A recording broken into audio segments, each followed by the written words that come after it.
Okay, Jet fans, Darrell Revis. Is off the board. The New York Jets select Mekhi Becton, Louisville. You fired up to be a New York Jet? Pressure just makes you go a little more. I kind of like pressure a little bit. The New York Jets select. Welcome to another episode of NFL Draft Preview presented by Verizon with the Athletics' Dane Brugler. Draft week is here.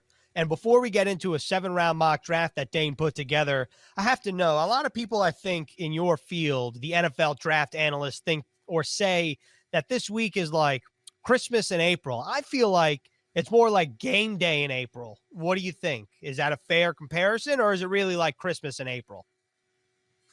Yeah, no, I would say more towards Christmas just because it's a lot more exciting than it is. You know, before games, you get a little nervous. You got butterflies. You know, it's at this point, I'm ready to draft. You know, because we've been talking about these guys for months and months. I will say the thing that's different about this year is usually, I mean, by this point, all the hay's in the barn. You know, the best way to say it is each player is a puzzle, and we have all the puzzle pieces, and we've put them, you know, together, all those pieces together by this point. This year, everything's pushed back a little bit without the combine, you know, with, you know, just getting a lot of this information late, the medicals especially, we're still getting that info coming in.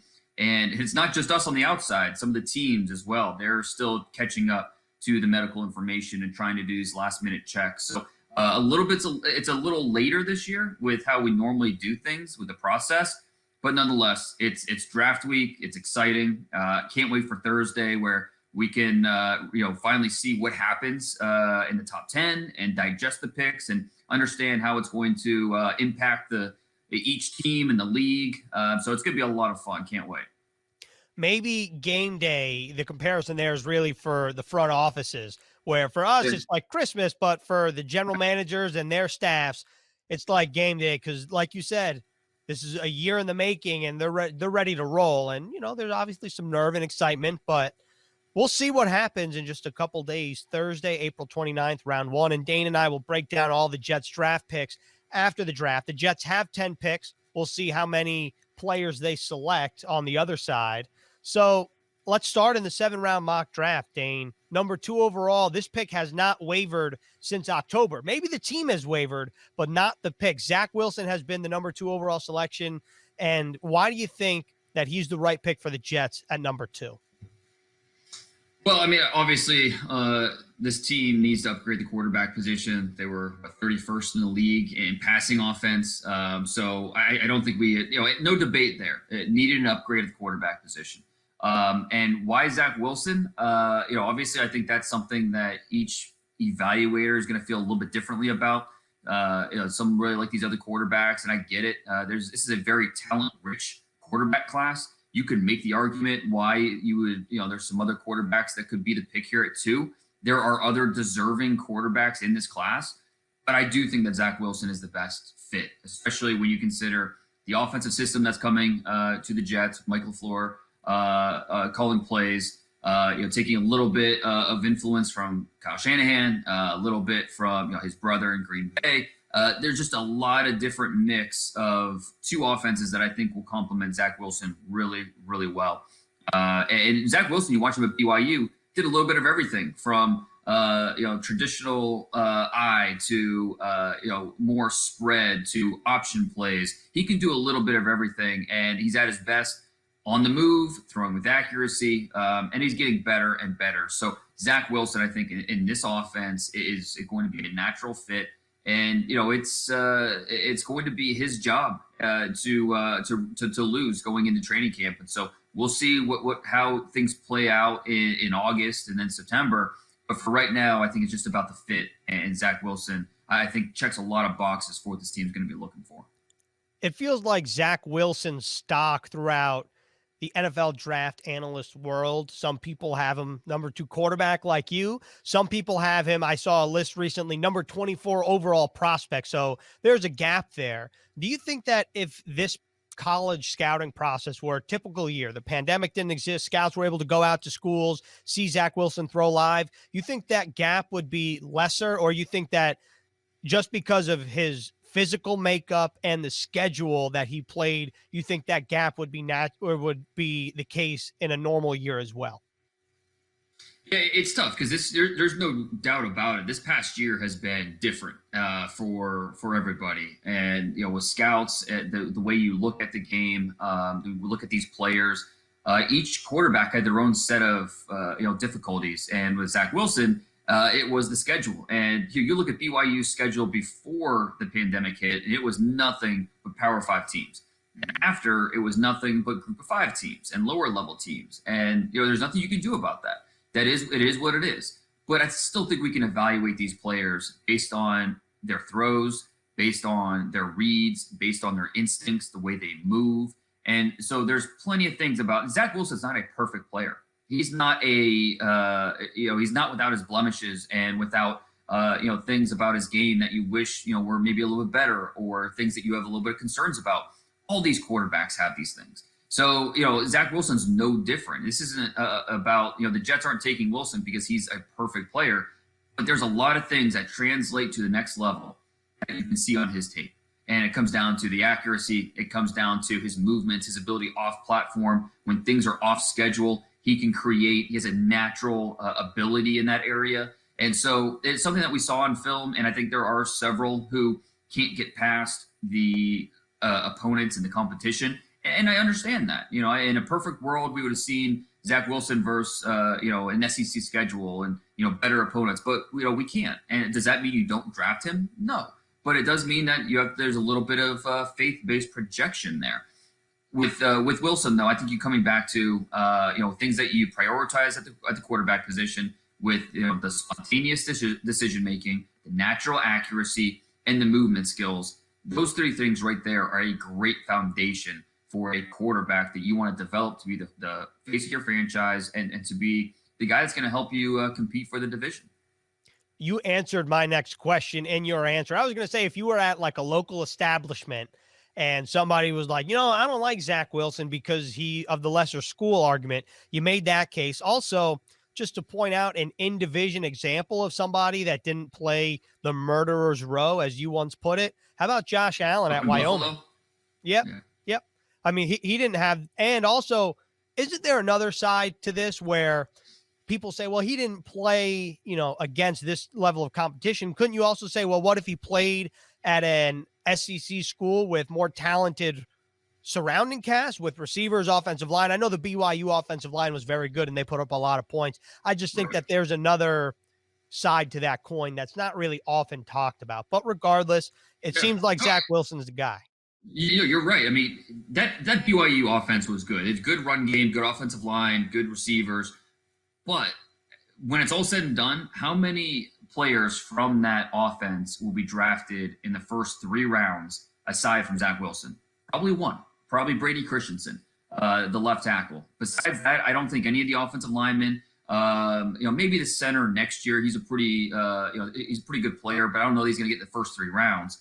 Dax Mill, not in the top 3 rounds. A running back, not in the top 3 rounds. So it's a good college offense. I don't want to take anything away from those guys, but not high-level prospects, that have, very promising NFL futures, aside from probably the left tackle. So I think that is absolutely fair to point that out. You look at the toughest opponent that he faced, it was Coastal Carolina, and that game was set 48 hours before it happened. And so naturally, there were some ups and downs in that game, like I think you would expect when you find out you're playing an opponent 2 days ahead of time. So, and you could look at these things as, it's just something I always come back to with quarterbacks. There's reasons and there's excuses. And it can be tough to distinguish which is which with these quarterbacks. But with Zach Wilson, something like that, with having only 2 days to prepare for Coastal Carolina, that's more of a reason than an excuse. And so it was still a pretty good tape for him. So, yeah, Zach Wilson, to me, there's a lot to like about the ability, about the, what he put on tape, about what he's going to be. I do think that he can still get better and better. Wish he were a little bit bigger. Wish that maybe, he stayed in the pocket a little bit more. But there's a lot to like about he projects to the next level. The Coastal Carolina game, if you're an NFL fan, you want to see what Zach Wilson's about, watch the last drive. They lost the game, but that last drive, you really see the arm talent and the final throw that's reminiscent of the Rams-Titans ending of the Super Bowl in whatever year that was, that I can't come up with the year off the top of my head. But 2000, 99, 2000, right around there. I think, I was going to say 99 because Brady was drafted 2000. So I'm going to say 99, but it might be 2000. It might be 2000, but regardless, that throw was a rope, you really see the arm talent there. But all right, here we go. Right there, that is pick number 2. The Jets at pick number 23. You have them going Azeez Ojulari, your top edge rusher out of Georgia. Was this a difficult decision for you? And how close were you to, let's say, choosing a different position on the defensive side of the ball? Yeah, for me, the two, and really, I mean, the Jets could go in so many different directions here. We could see them go offensive line. On defense, there's a few different positions. This came down to Greg Newsome out of Northwestern and Ojulari for me, who, the top corner on the board, the top edge rusher on the board. I lean towards Ojulari in this scenario, and a player who I think is going to help that front seven right away. He can line up on the edge. You can move him around. You get creative with him. 6'2", 250, a young player, still just 20 years old. He won't be 21 until June. So a lot to like about what he's done. Led the SEC in sacks, tackles for loss, forced fumbles last year, and then what he's going to be and continue to learn. Really long player, 34.5-inch arms. You love the twitch. You love the explosiveness. You love the instincts. This is not a one-trick pony who's just an athlete out there. Plays the run really well, can set a hard edge. So with Ojulari, I think you have a guy that is going to help. You bring Carl Lawson in. You bring Vinny Curry in. That's great. But you bring in a young player to add to that room. And, he's going to help you out immediately on sub packages. And then he's going to be worked more and more into the rotation. And then he's going to start games at some point during his rookie year. So a lot to like about Ojulari and what he can bring to a pass rush that needs a lot of help. And, you add the quarterback at the first round pick. What are you going to do with the second first rounder? You're going to go get the quarterback. You're going to add to the most important position on defense. And so Ojulari makes a lot of sense there. There is a few teams have voiced concern about his knee. He tore his ACL his senior year in high school. Part of the reason why he redshirted his first year at Georgia. But the way it was explained to me, if you have a first-round grade on him, it might cause you, a little bit of pause, but don't see it as a big obstacle. So it's something to keep in mind with Ojulari on draft night. If you do see him start to fall, the knee could be the reason. But the way it's been explained to me is there's very high chance he still goes somewhere in the first round because it's not that big of a concern that would stop you from drafting him. In your draft guide, The Beast, which everyone should check out, you compare him to a younger version of Yannick Ngakoue. So is that his ceiling to become what Yannick Ngakoue was from his first couple of years in the NFL? Because Yannick Ngakoue was a very good and very productive player for the Jaguars, even though his production wasn't quite the same this past season. I think his ceiling's higher than that. I think that a reasonable expectation should be, Yannick Ngakoue when he was a younger player and working his way up. And, we could see him on a similar trajectory, except I would say that Ojulari probably has an even higher ceiling with that get off, that burst, how advanced he is right now for a guy that hasn't played. He has double-digit starts each of the last 2 years, but still a redshirt sophomore and still just a very young player. He's still learning, but for what he knows right now, it's pretty impressive. His timing is very good. His hands are physical. He knows how to use his length. Violence, he's a block shedder. So there's a lot to like about who he is now. This is not just an upside pick. It's not just we'll just wait what he could be. I think it is fair to be excited about that. You're excited about what he is right now. And so I think that's the reason why you're considering him at pick 23 if you're the Jets. All right, and then pick 34, you have the Jets going Landon Dickerson. So in the playmakers versus protection argument, Dane, you're going with the protection up front in Landon Dickerson. Why is he the right choice for the Jets at 34? Yeah, and on a personal level, I just can't quit Landon Dickerson. That's what it comes back to. And I think that I know that I'm not the only person that feels that way. There are many in the NFL that feel the same way. I don't know if it's exactly how the Jets feel, but they do like him because it's hard not to.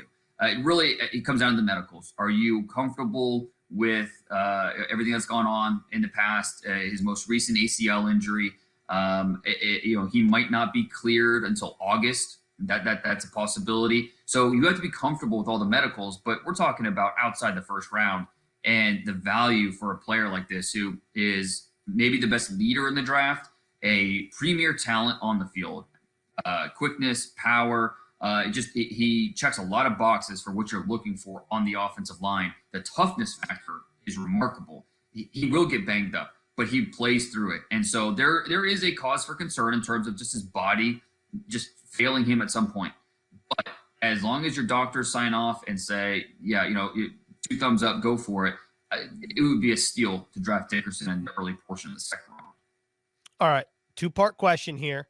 Dickerson, 1, you play him at center or you play him at guard at the pro level, and 2, and for the Jets in particular. And 2, if you were to go with a playmaker, you don't even have to give a reason, who would you go with at 34? But either way, guard, center, I really don't think it matters. He has the flexibility to play either position and play it at a very high level. So it just depends how they want to mix and match that offensive line. I think he gives you that versatility where you need him, start him at guard, you need him to slide into center. He can do that. So to me, that makes a ton of sense. Are you talking about a weapon on offense then? Yes. At pick 34? And we'll have to see. It'll be interesting how many what wide receivers are off the board in the first round, which running backs are off the board in the first round.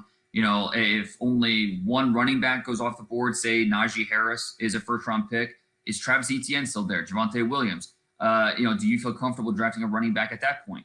At wide receiver, after the first 3, Jamar Chase and the 2 Alabama receivers, how many other receivers are drafted in the first round? Does Elijah Moore get in there? Rashad Bateman? And then what's the stretch when your next pick in the 3rd round? Do you feel comfortable waiting on a receiver or running back at that point? I think offensive line is, if you don't get your guys early, more often than not, you're going to be caught with taking plans, not even plan B or C, but plan D, E, or F, and that's not ideal on the offensive line. Where I think it's a little more manageable at running back and wide receiver. So I'm going offensive line at this point. I think it's fair to consider corner as well. There should be some really intriguing offensive playmakers there, but I would lean towards if we're going pass rusher at 23, I'm leaning offensive line, corner at pick 34. All right. So then the Jets have 2 third-round picks. You have them addressing both sides of the ball, Paulson Adebo at 66 and Spencer Brown at 86.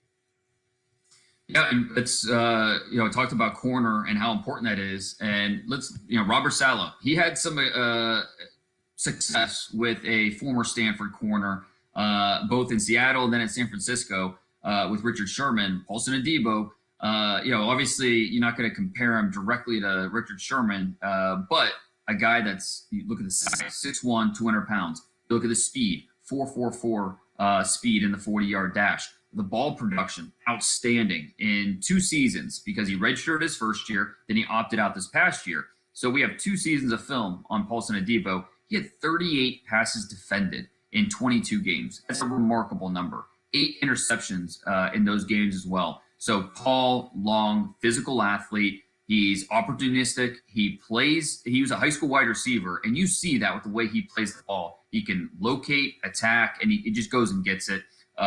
Plays very decisive, and that could work against him at times. That's why I think, we're talking about him as a 3rd-round pick, not a 1st or 2nd-round pick, is he will bite on plays, and once he finds himself out of position, he will struggle to get back in phase and recover. A little leggy, a little upright, and so those false steps can be a killer for him.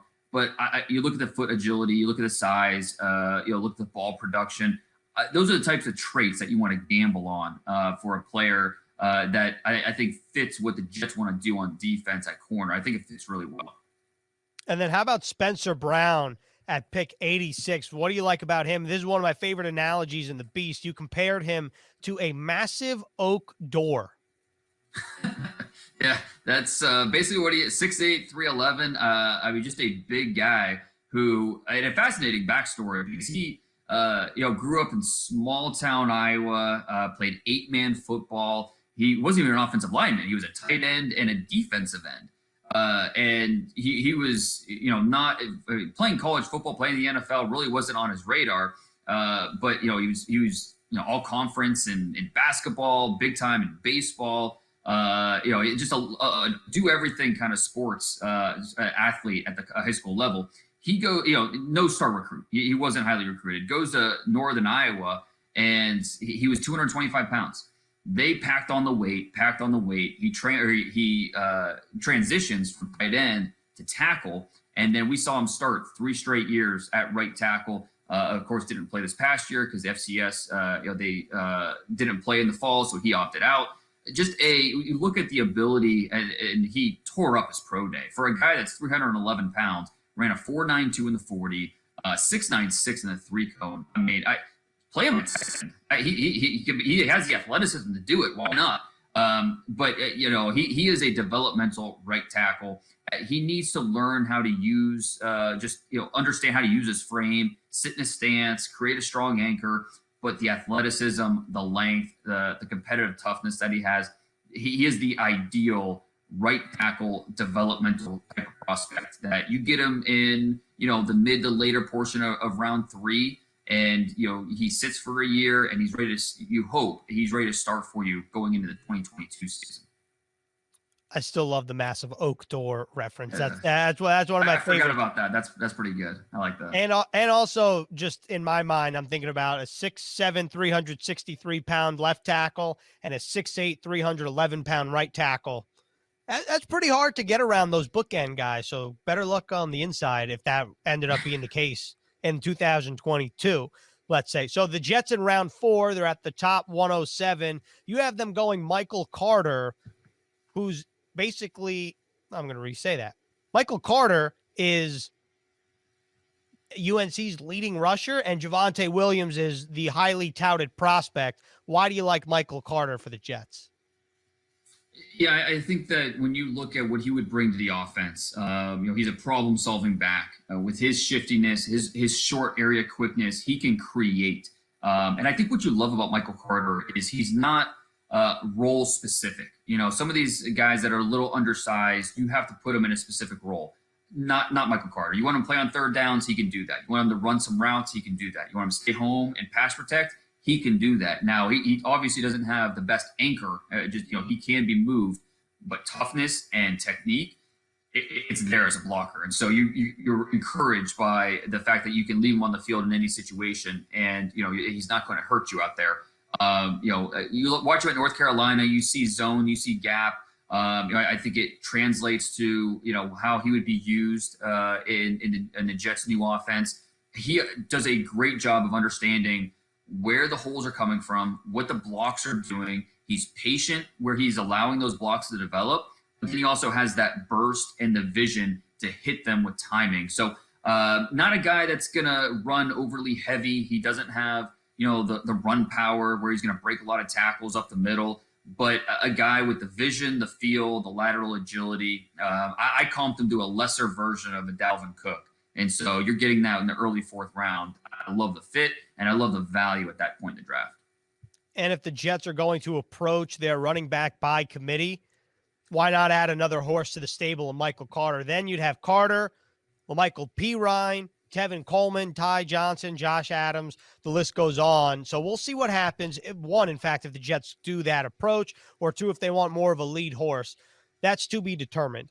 The Jets have 2 5th-round picks as well. You have them going James Wiggins and Ben Mason, who's one of the most intriguing players in the draft. So what do you like about both of them? James Wiggins, a little bit of a forgotten guy in this process. He missed the 2019 season with an injury. I think he was banged up a little bit this year, but, he is tough and he has outstanding athleticism. You love what he brings to the table at the safety position. 5'11", 210. He ran 4.41, the 40-yard dash. You see him flying all over the field. Outstanding speed. He can challenge receivers in coverage. He'll run the alley and be disruptive in the run game. Really strong, but he's also smart. He plays with intelligence. He plays with the reaction skills that you want at the position where he's trusting his eyes, his vision's in the right place, he's reading his keys. So as long as you feel comfortable with just the durability factor and that he's going to stay healthy, smarts, athleticism, toughness, he checks those boxes. That's the type of safety you want to take a chance on.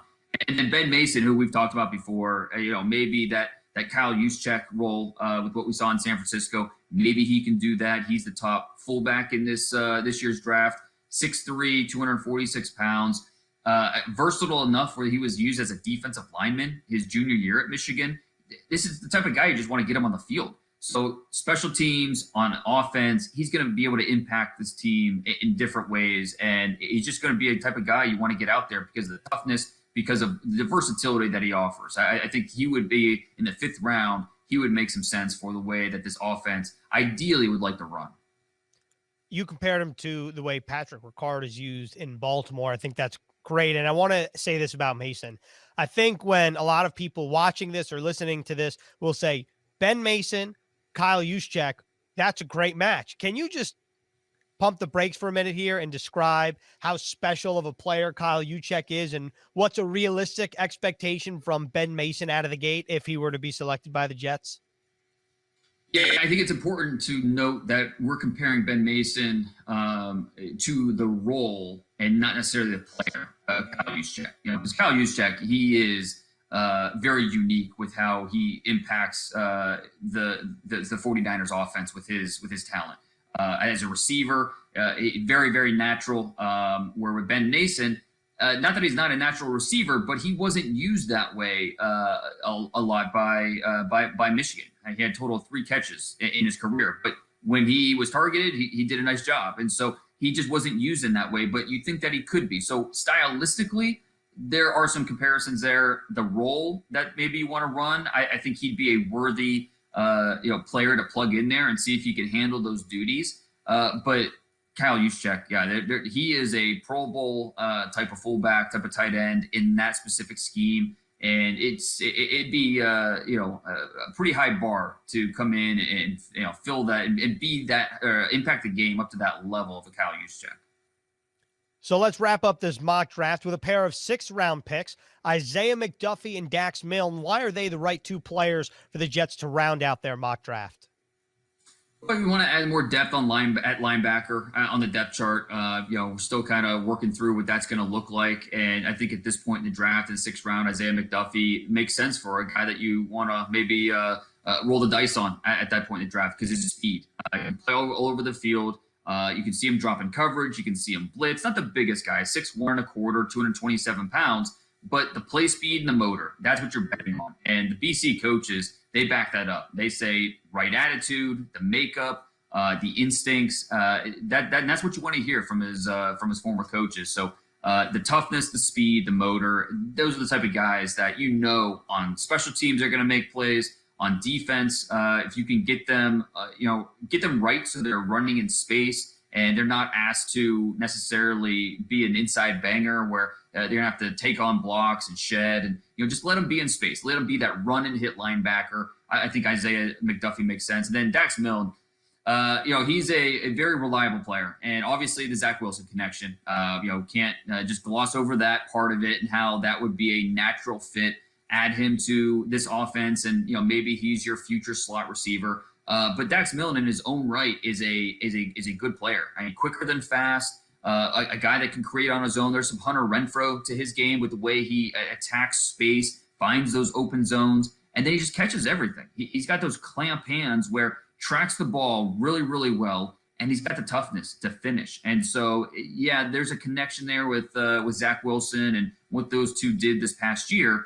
But I don't want to take anything away from Milne and the type of player that he is, because he is a really quality, dependable, reliable option. Probably best in the slot at the next level. Dane's 7th-round mock draft bookended by a BYU quarterback and a BYU receiver. I love that. So, before we wrap up this final episode before the draft, like I said, we'll break down the picks after the draft next week. Was there any pick in this exercise outside of the number 2 overall pick that you're like, I really like this pick for the Jets, and that could be round 1 or it could be round 6? Landon Dickerson, I do really like that fit just because of what they're looking to do on this offensive line and what Landon Dickerson would bring. And I understand the medical concerns there, but when you look at a guy with that leadership, that character, what he would bring to the locker room from day one, what he would bring to that offensive line room, and just add him to Mekhi Becton and what you're building up there. I love that fit. You're not drafting him first round. There's a level of risk there, and if you were to slip out of the first round, scoop him up early, round 2, and he's a guy that I think is going to make you a better football team with what he brings on the field, off the field, for a team that's been really trying to fix this offensive line. I love that fit. All right, so here's a question for you. Let's say, I think a lot of people expect the Jets to trade back at least once. Joe Douglas last year showed in the second round when he traded back 13 spots. He grabs Denzel Mims, pick number 59. I think a lot of people are expecting the Jets to move out of pick 23 or 34. But if they were to move up from 23, is there a player that you think would be worth the jump? Let's say it was somewhere in the teens. Who is that player for you? Yeah, obviously that it's an expensive move. If you're moving from 23 to 16, 17, whatever it is, it's at the very least, it's going to cost one of your thirds, probably the early third. You don't want to give up that 34th pick, but say you have to give up your early third. So it's going to cost you an early third round pick, a top 70 pick in this draft. But if you're going to do it for, let's say, Elijah Vera Tucker, and what he would mean. So that would open you up at 34. You can go running back. You could go corner. A lot of different options open up for you at 34. If you go offensive line with that other first round pick, Elijah Vera Tucker, a lot of people consider him maybe the highest floor player. You just know what you're getting with him. You slide him in at guard, at left guard, and he's a guy that's going to start for you for a long time and be a quality player. So he would make some sense if they want to go that direction. Maybe if a J.C. Horn, I don't know that he necessarily fits. I like him better as a press man guy. I don't know that he necessarily fits what they want to run, with Robert Saleh. But if they really want a cornerback, if they really feel like we want to get one of the top corners, and they don't feel great about Greg Newsome falling to 23, maybe that's something they look at trading up 2 spots. Go up to 21, go up to 20, where it's not going to be as expensive. Maybe it only costs a 4th rounder this year and something next year, where you're moving up a few spots just to make sure that you get your corner, and you're not going to gamble that he's not going to fall to you at 23. So small move, big move. There are definitely some appealing options if they want to go that route. Who's your favorite story in the draft? Oh, well, and that could be like a background thing too. Like I know, for example, right. You wrote Spencer Brown grew up with the 8-man football and the cattle farm. I mean, it could be something like that too. I'm thinking documentary series over here. Right. We've talked about Jacob Harris before. His soccer background. That's a first. You don't see a lot of soccer players that are non-specialists, non-kicker punters, making it in the NFL, but he definitely could be that guy, a freak athlete at 6'5", 220. He's going to be a guy to watch on day 3 of the draft. He's definitely up there. Spencer Brown, with his background that we talked about, and just really interested with the bloodlines this year. At the top with Patrick Surtain and J.C. Horn, Asante Samuel. There's a lot of bloodline. Those are just corners. And really interesting, the bloodlines that we have this year with guys that are making me feel old with who their dads were in the league, and just as they look to continue the success of that last name. So pretty cool development with those guys. That's a great way to wrap up the final pre-draft episode of NFL Draft Preview presented by Verizon with the Athletics' Dane Brugler. Dane, this time next week, we're talking about who the Jets drafted, which is going to be very exciting. Thursday can't get here quick enough, and then it's on to 2022. Can't wait. Enjoy the draft, Ethan.